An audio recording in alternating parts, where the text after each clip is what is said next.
Thank you for coming out today to come see the show. This is the Freshmen's first real performance. It's much more like a dress rehearsal, so I ask for everyone to be respectful.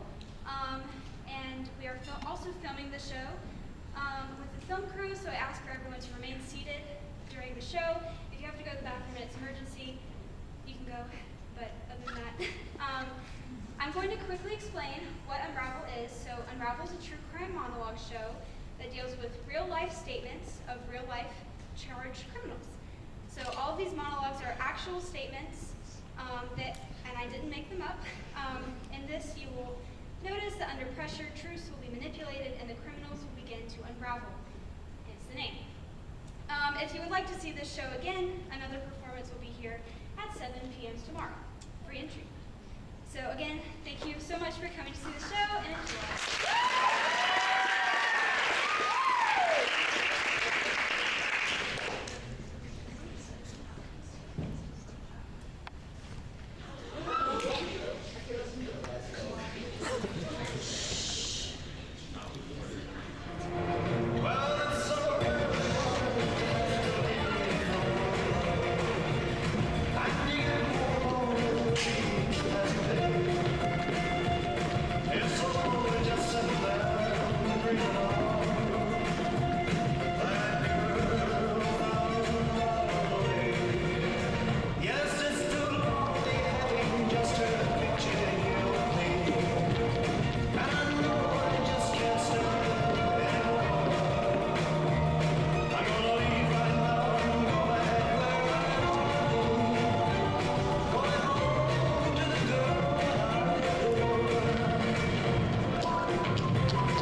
We were normal people, like you. Mothers, fathers, Sisters. brothers, complete strangers.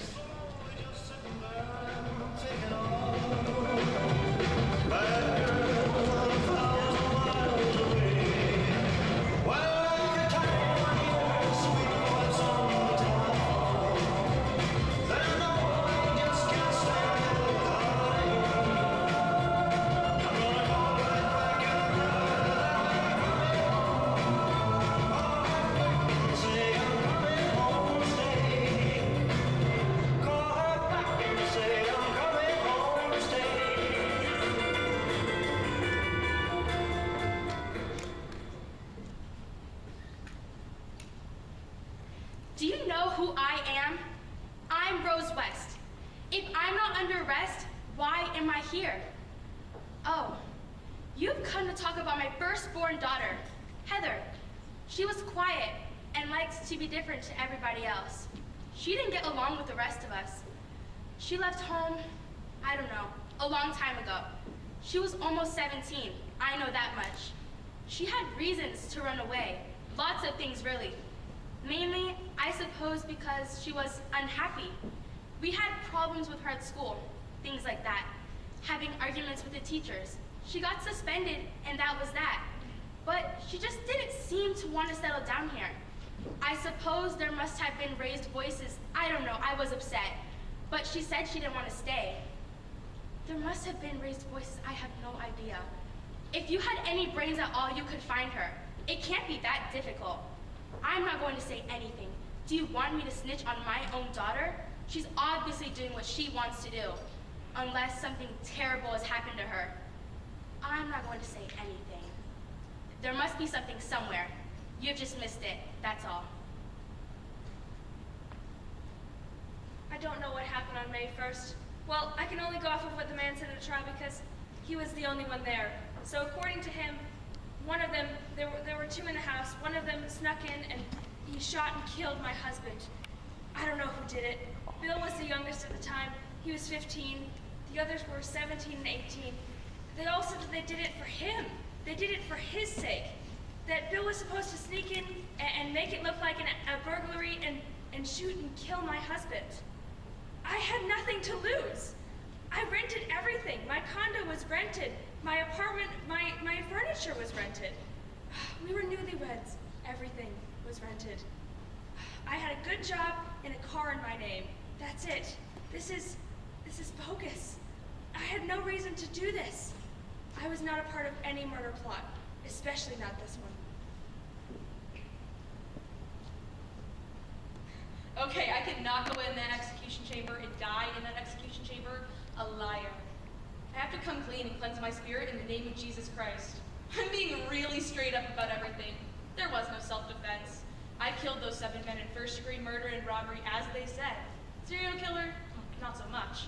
I was in the robbing biz. You know, serial killers are into that thrill-killing jazz bit. I was into the robbing. I just had to eliminate the witness.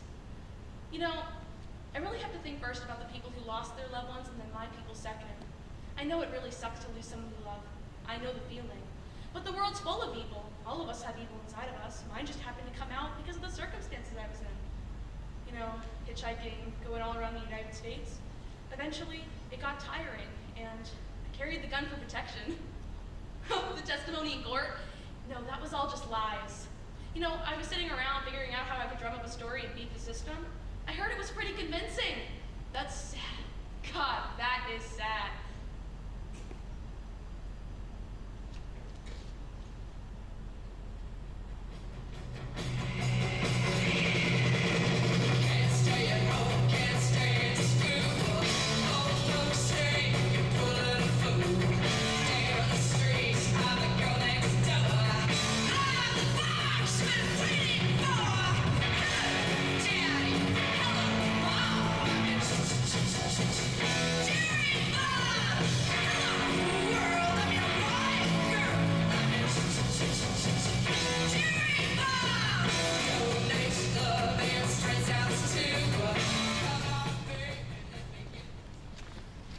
I've been through that night so many times. It's very hard, very tearful.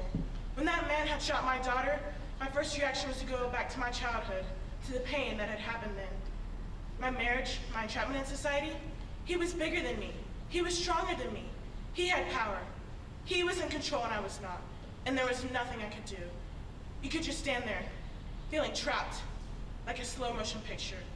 And then he swung around me and he shot my kids. I pushed him. I ran. And then he swung the gun around and hit the tips of my fingers and I went, wait a minute. I'm not trapped by society. I don't care if he's bigger than me. If I stand here, this man is gonna kill my kids. And I'm not gonna let him kill my kids. So instead of giving him the keys, I threw the keys. He didn't take the time to point the gun at me and shoot me, so it obviously hit my arm. Everybody says, oh, you're so lucky. Yeah, well, I don't feel very lucky. I'm gonna have that scar for the rest of my life. And I'm gonna have to remember that night for the rest of my life. So yeah, I don't think I was lucky. I think my kids were lucky. It's all really blurry. It really is blurry. He was taking a shower, and I was going through the pictures he took, and I heard this loud ring. I don't really remember except Travis was screaming. I think I got knocked out, but I don't think it was that long. There were 2 people there. I looked at Travis and asked, "Are you okay? What's going on?" And he said, "Go get help." I went to turn around, and there were 2 people there. One was a guy, and the other was a girl. Travis was screaming the whole time. I chickened out, and I ran. I ran into the closet. The guy there, he didn't touch me, but said, "Don't you go anywhere," and told the girl to finish the job. I rushed towards the girl, and I pushed her. I was trying to get to Travis, and the girl came back. She wanted to do the same thing to me, but the guy told her no. They told me not to tell the cops, or they would do the same thing to my family, and me. He said, "You need to leave." I was really scared. I feel responsible because I feel I should have done more. I feel I should have gotten help, that I should have been stronger. I did not kill Travis. I would never do a thing like that. I just didn't want my family to get hurt. I'd like to say something to his family, but I don't think I'd have anything that would bring them comfort. Maybe I could write them a letter. I'm able to stay so calm through my faith and through the knowledge of my own innocence. That's the only thing. I would be shaking in my boots if I had to answer to God for such a heinous crime. But what really helps my nerves is singing. I love to sing. Oh, holy night, the stars are brightly shining. It is the night of our dear Savior's birth.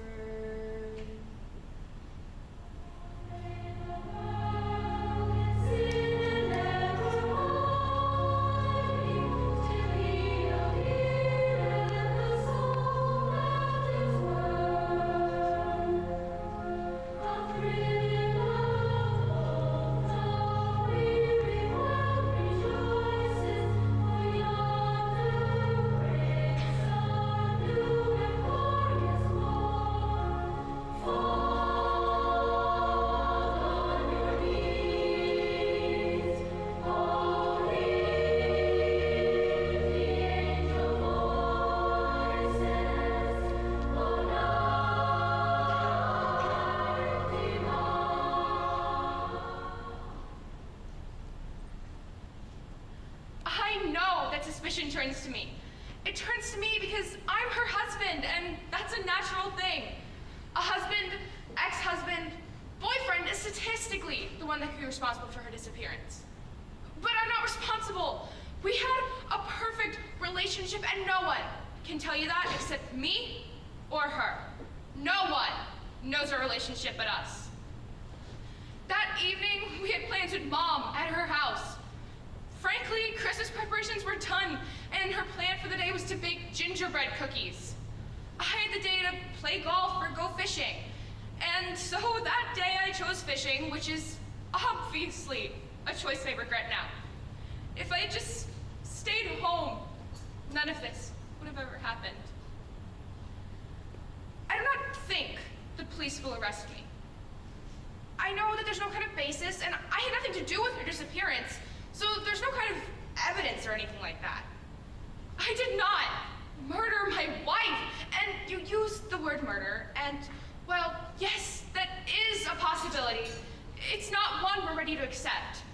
It creeps in my mind late at night and in the early morning. And the only thing we can think about throughout the day is the right resolution to find her. Not everything I said was a lie. I don't know where Kaylee is. I absolutely do not know where she is. I legitimately have not seen my daughter for 5 weeks. I don't want anything to happen to her. Somebody had been taking care of her. That had been taking good care of her took her. I don't know why I lied. I'm scared, and I know I'm running out of options. It's been a month. I'm scared I'll never see my daughter ever again. I've been beside myself. I didn't know what to do. I didn't know what to do. At this point, I'm thinking, okay, they haven't gone that long. Maybe I can find them. Maybe I can track them down. The truth is, I have not seen my daughter. The last time I saw her was on the 9th of June. I'm not a monster, I swear. I dropped her off in an apartment. That's exactly where I dropped her off. I'm absolutely petrified. My mom's never gonna forgive me, and I'm never gonna forgive myself. But I purposely misled you. But she's with someone else. But I am a mom. And I know that feeling, and in my gut there's a feeling of a parent. You can feel that connection, and I still have that feeling, that presence. I know that she's alive.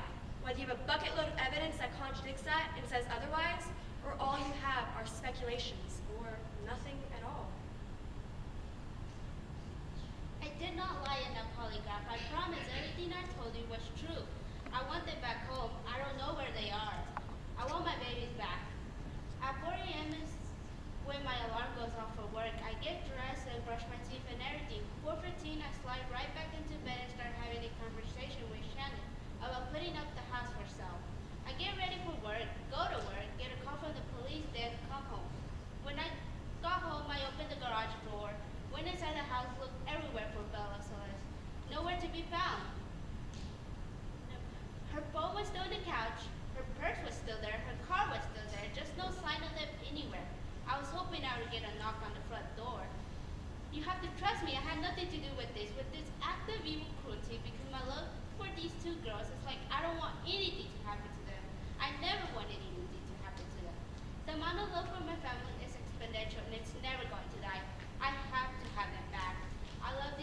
so much, and there's nothing more that means more to me than these girls. Nothing at all.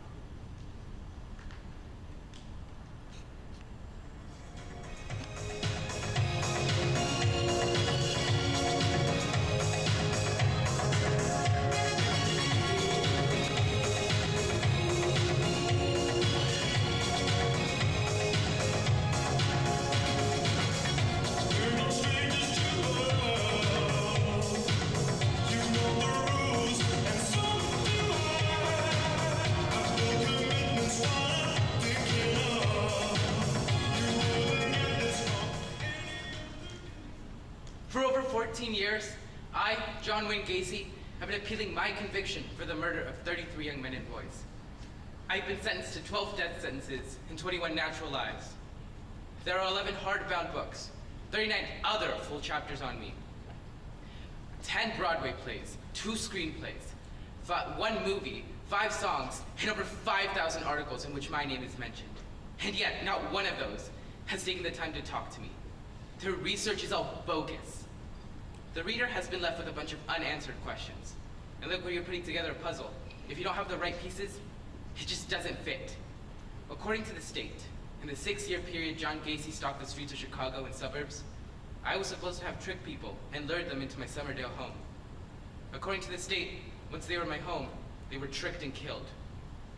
27 of them were supposed to be found on the crawl space, 2 others on the property, and 4 additional ones came from the Des Plaines River. According to the state's version of this case, I was supposed to have gone back to my construction business, 7 days a week, 12 to 14 hours a day.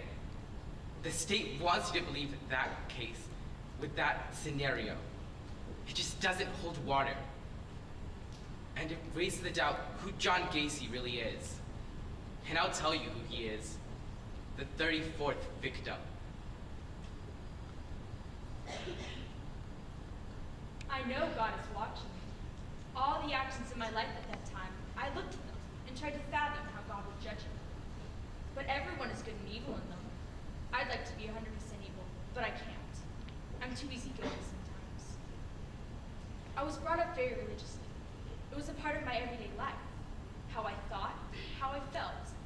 Later on, in my teenage years, it was all in conflict with me, and still is. When I got to about 17, Mom kicked me out. It was a pretty hard life. I stole cars, pickpockets, stuff like that. Then, I moved to California. I am receiving so much negative publicity. The media has portrayed me as a cold-hearted, ruthless monster, but I'm really not that way. I'm very down to earth. You see or hear about the crimes and then imagine what kind of individual is behind them. Going to trial was very tiring for me, but I did enjoy it better than sitting in a jail cell. Personally, I'd rather be at the beach or something. But the judge said my crimes were committed with cruelty, callousness, and viciousness beyond any human understanding. It is in no way beyond understanding, but mankind has been like that throughout history. It is for excitement. It is for self-gratification. You see it on the news every day. I leave, saying to all those kids out there, keep the evil thoughts.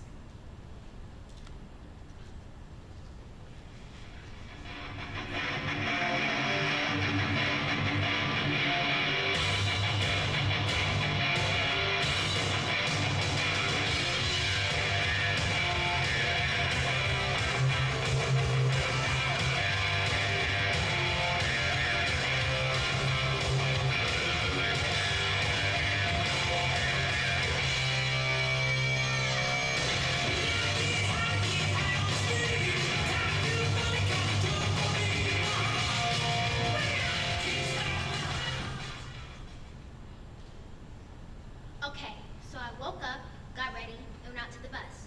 The bus missed me like always, so my grandfather took me to school.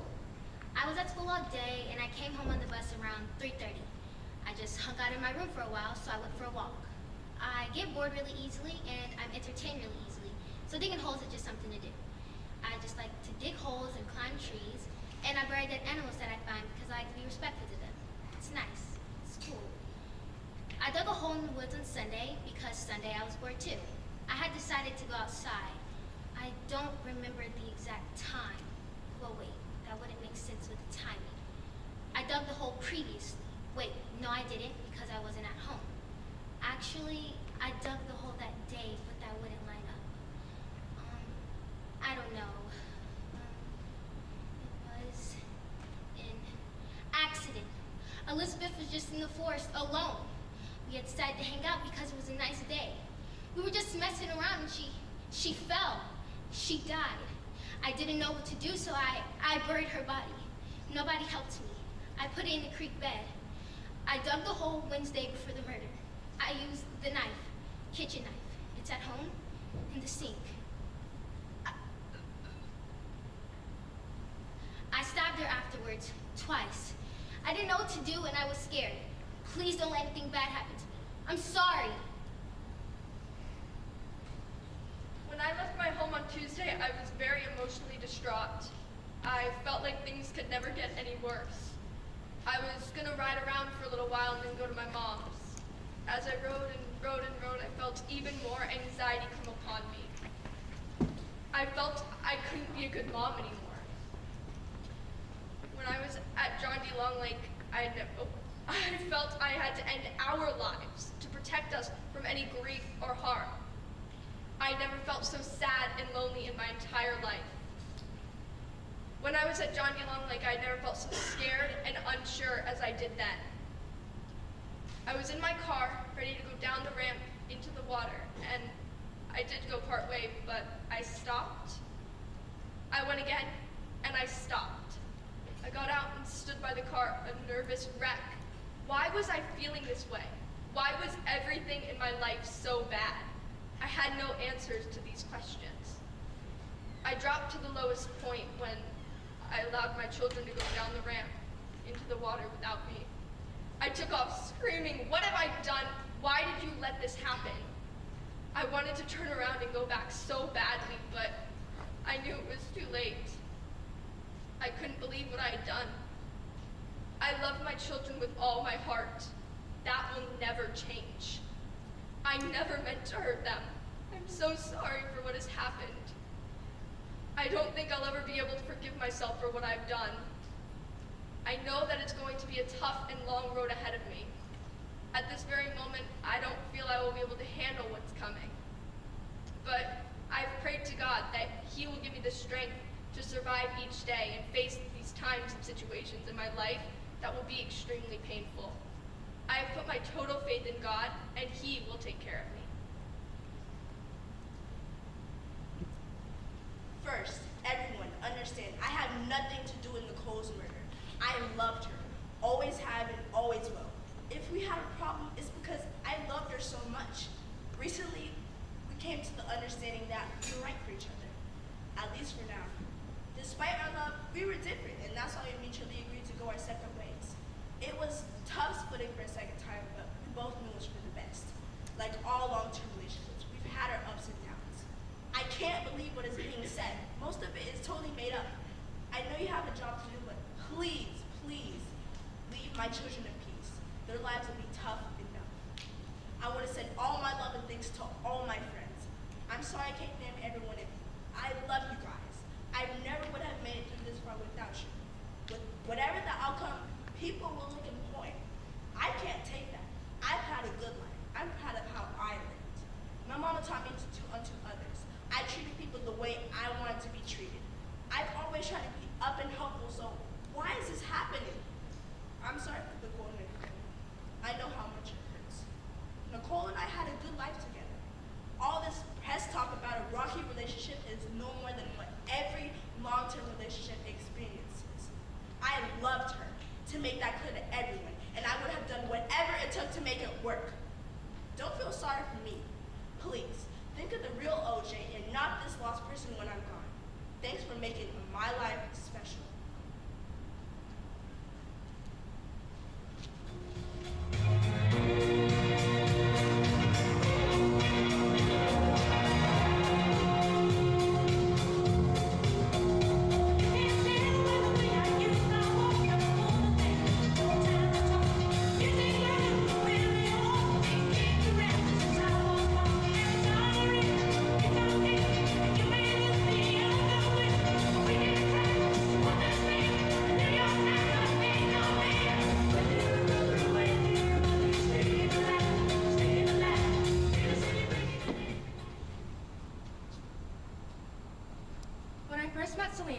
was like meeting Whitney Houston.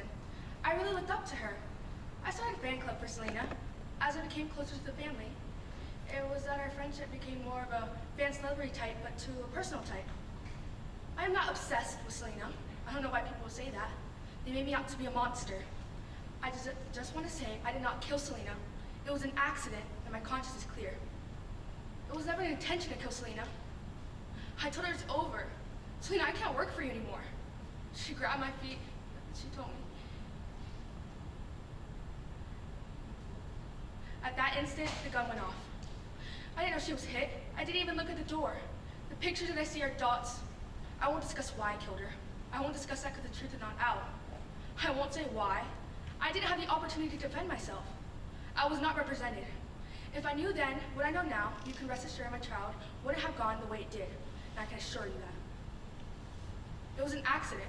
Selena will always be a daughter to me. She'll always be the gentle child I never had, and I'll thank her for it. I understand the loss to her fans. It's tremendous, not only to them, but to me. I'm very upfront, talking about the killing and such. I murdered this man. There is no ambiguity, and I'm not just going to sit here and pretend to be remorseful. Why would I do that when I'm not? I killed him because he was a snitch. He even admitted it on many occasions. It was just too much. The things he talked about were just too much. I took him to my house, walked him down the street. I don't know why the media asked that he could walk. He walks very well. Walked him upstairs and killed him. I don't regret killing him. I found it necessary. But that really doesn't matter. If I could relive that moment over again, I would have kept him alive for a week. I would have tortured him for a week instead of 3 days. Everybody has a reason to kill. My reason might not be good to you, but your reason might not be good to me. I've never killed anyone else. People are going to believe what they want to believe, judge the way they want to judge. Just like I do. So be it. I got a lot of family in prison, and I'm okay with going to jail. I've got my sisters in prison. I can't wait to see them. I don't really find it much of a punishment, though, to be sentenced to spend my life with my family. My experience in jail, however, has been horrible. Jail is awful. They have no compassion. They don't give you the things you need. I certainly hope that prison will be different. I believe I should have gotten the death penalty. Well, I believe in God, and that's what God says. And unless God is wrong, which I doubt, I believe that. I expect to die for this. All right, are we done?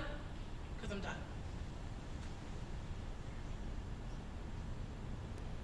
I'm not gonna sit in that chair. I'll stand here and talk.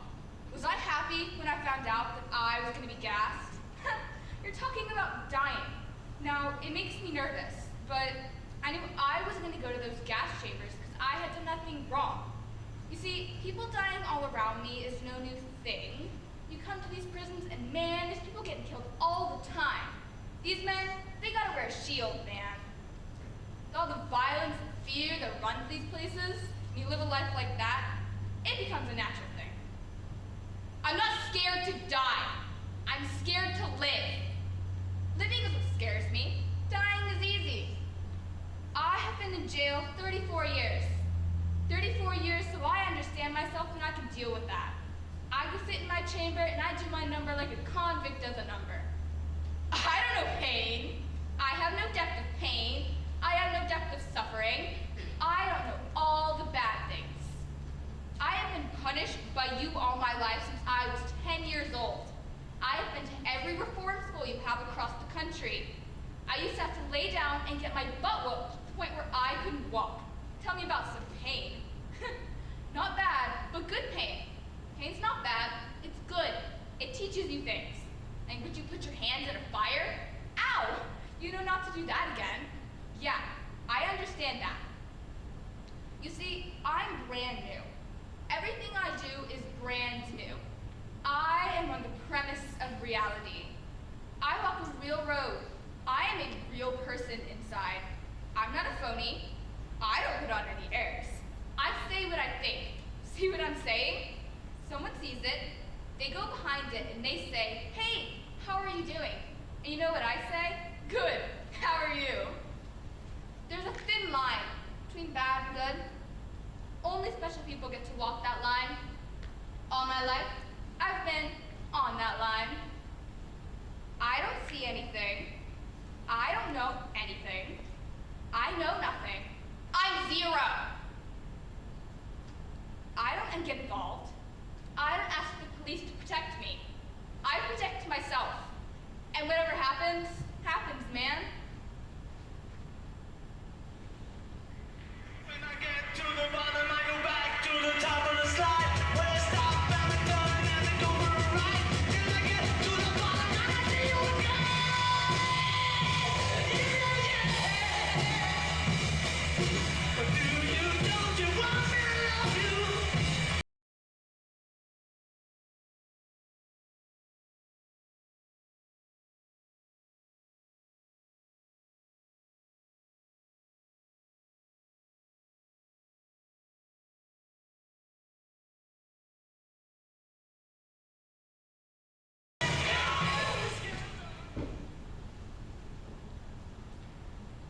Since we were kids, we lived with our mom.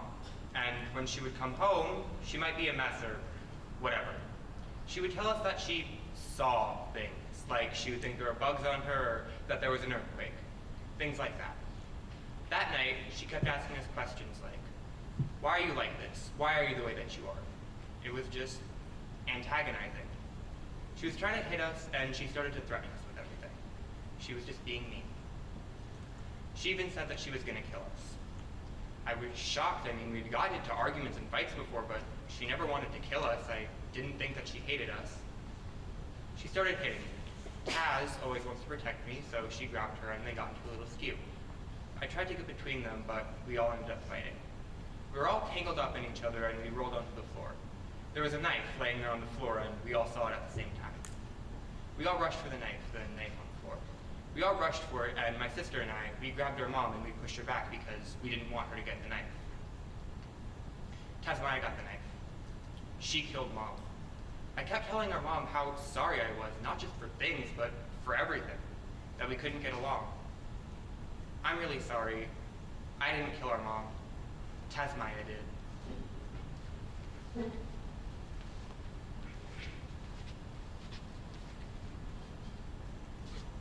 We were rolling around on the ground, and that's when Jasmine got the knife and killed Mom.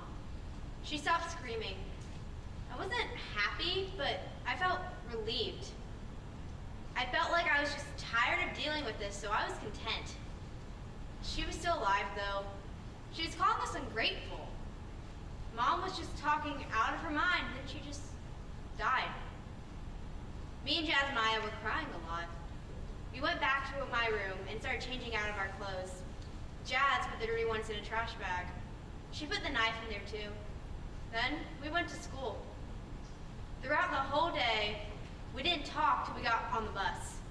Throughout the day, I thought the police were going to come get us. That's how I felt. We walked into the house and it was like seeing it all over again. That's when we went to the neighbors and called the police. We didn't plan it or anything. I don't want to say it was a twin thing because it wasn't. People always say that twins have some sort of communication, but that's not true. There was no plan going through me or Jasmine's head. We just knew we had to do it.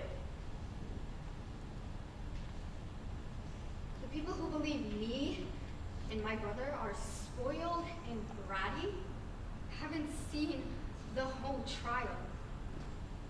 I would be surprised if anyone that was present at the trial and saw the whole thing, rather than just snippets on the news, would feel that. I feel remorse every day. Tremendous remorse. My father was threatening us, so there was a lot of fear. But there was great anger on my part. This all happened in just 3 days, and I wish I'd give anything to turn back that one page of my life. There is no explanation.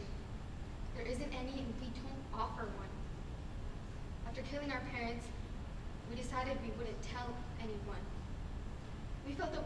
jail, and it's a very selfish reason to just not want to have to go through that. I don't think that it's understandable. I mean, people react to a traumatic event like that in different ways. I just hope someday we can be with them and have some sort of conversation about what happened. And tell them I love them, you know? And that I believe, despite all, everything that happened, that they really loved us and things just went awry.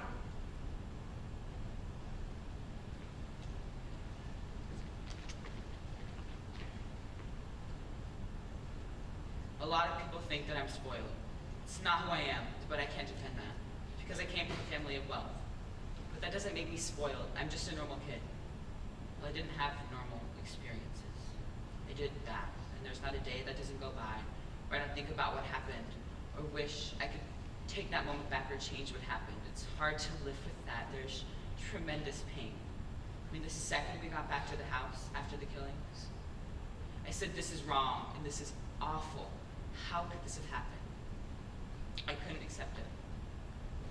But once my parents died, me and my brother had all of their money. We didn't know what to do with the money. So we went out and bought as much as we could. Cars, watches, investing in businesses. Got to a point where I couldn't live. Felt that I was the worst person on earth. And I needed help, so I went to a therapist. And that was the catalyst for me getting arrested. When we finally got the verdict that we were guilty of first-degree murder, I realized that I was going to spend the rest of my life in jail with no possibility of getting out. And you're devastated.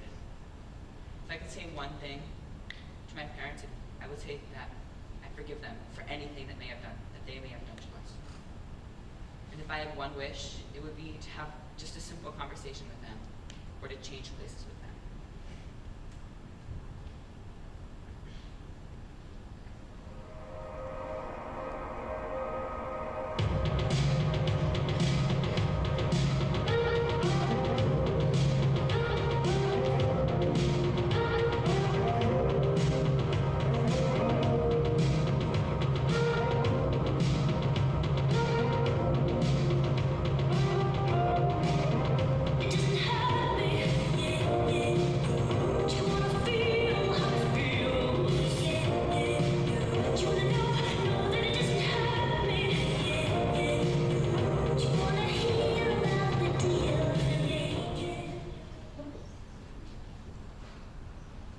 Dear Mom, Dad, and Lori, this is the hardest letter I've ever had to write, and you'll probably all hate me once you read it. I've kept this inside myself for so long, and I just can't lie to you anymore.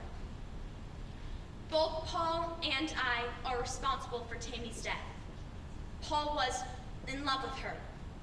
He wanted me to help him. He threatened me when I refused. No words I can say can make you understand what he put me through. So stupidly, I agreed to do as he said. But something, maybe the combination of the pills and the food she ate that night, caused her to vomit. I tried so hard to save her. I'm so sorry. But no words I can say can bring her back. I have thought many times of running away, but I couldn't put you through the pain of losing another daughter and sister again. I don't blame you all if you hate me. I hate myself. I live with the pain of knowing I unintentionally killed my baby sister every day. I think that's the real reason I put up with Paul's abusive behavior. I felt I deserved it for allowing him to kill my baby sister. I loved her so much and never wanted to do anything to hurt my sister. Please believe me. I would gladly give my life for hers. Nothing I can do or say can bring her back. I don't expect you to ever forgive me, for I will never forgive myself.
normal people you walk by every single day. In fact, you could be sitting right now as we speak next to a killer.